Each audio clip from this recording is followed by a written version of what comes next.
Olá! Sabe, quando um crime acontece, o Estado inicia uma verdadeira corrida contra o relógio para conseguir punir o responsável. E é sobre isso que a gente vai falar.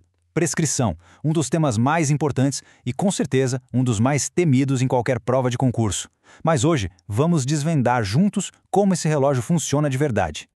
É isso mesmo. O poder-dever que o Estado tem de punir, o famoso ius puniendi, não é para sempre. Ele tem data de validade. E se o tempo passar, esse direito pode sim ser perdido. E é exatamente essa perda que a gente chama de prescrição. E só uma pausa rapidinha aqui. Para a gente continuar trazendo mais análises diretas como esta, um convite. Se inscreve aí no canal, ativa o sininho e compartilha o link. Ajuda demais a gente a levar esse conteúdo para muito mais gente, beleza? Então vamos voltar ao que interessa. Certo, esse aqui é o nosso mapa do tesouro. Primeiro a gente vai entender de onde vem esse tal poder de punir. Depois, vamos encarar as duas faces da prescrição. Na sequência, decodificar a prescrição punitiva e, claro, dominar as regras do relógio. E para fechar com chave de ouro, a regra que pode mudar todo o jogo. Vamos nessa? Seção 1. O poder de punir. Bom, tudo começa aqui.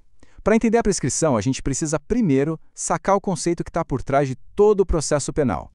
O ius puniendi é esse poder gigantesco que o Estado tem. Aconteceu um crime, nasce para o Estado não só o direito, mas o dever de ir atrás e punir. Só que, como a gente já viu, esse poder tem limites. E o principal deles é o tempo. O artigo 107 do Código Penal traz uma lista de coisas que apagam a punibilidade. Morte do agente, anistia, tem várias. Mas o nosso foco aqui, o que realmente importa e o que mais cai em prosa, é a prescrição. Seção 2. As duas faces. E chegamos no ponto que dá um nó na cabeça de muita gente, mas que é a chave para destravar o assunto. A prescrição não é uma coisa só. Ela tem duas modalidades com efeitos assim completamente diferentes. E a diferença, pessoal, é brutal. Pensa assim, a PPP, que é a prescrição da pretensão punitiva, rola antes da condenação definitiva. Se ela acontece, é como se apertasse um botão de reset. Apaga tudo. É como se o processo nunca tivesse existido, zera até a reincidência. Já a PPE, a da pretensão executória, acontece depois. Nesse caso, a condenação continua lá no histórico da pessoa. O Estado só perde o direito de executar a pena, de prender, por exemplo. O efeito prático é da água para o vinho. Seção 3. Decodificando a punitiva. Beleza, dentro da prescrição punitiva tem uma modalidade que confunde, mas que a gente vai simplificar agora. A prescrição retroativa.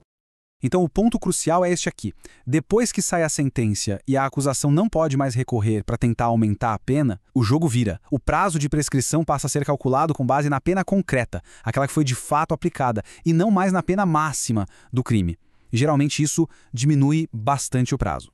O esquema é exatamente este. Com a pena final na mão, o cálculo olha para trás. A gente verifica se o tempo que passou entre o recebimento da denúncia e a data da sentença foi maior que esse novo prazo prescricional, que agora é menor. É por isso que o nome dela é retroativa. Ela vai para trás. A própria lei confirma isso. O artigo 110, parágrafo 1º, é super claro. Depois da sentença, a régua muda, passa a ser a pena aplicada. E um detalhe que as bancas amam, para esse cálculo retroativo, aquele tempo entre o crime e o recebimento da denúncia não conta mais. O ponto de partida é o recebimento da denúncia. Fica a dica. Seção 4. As regras do relógio. Perfeito. Agora vamos entender que o tempo da prescrição não corre em linha reta. Tem coisas que pausam o relógio e outras que zeram ele completamente. É a diferença fundamental entre interrupção e suspensão. A interrupção é o evento mais drástico que pode acontecer. Quando ela ocorre, todo o tempo que já passou é jogado fora. O cronômetro é zerado e a contagem recomeça do zero. É uma baita vantagem para o Estado, né? E o que zera esse relógio? Basicamente são os grandes marcos do processo. O recebimento da denúncia, zera. A decisão de pronúncia, lá nos crimes de júri, zera. E a publicação de uma sentença condenatória, também zera. Cada um desses atos dá para o Estado um prazo novinho em folha. Já a suspensão é bem diferente.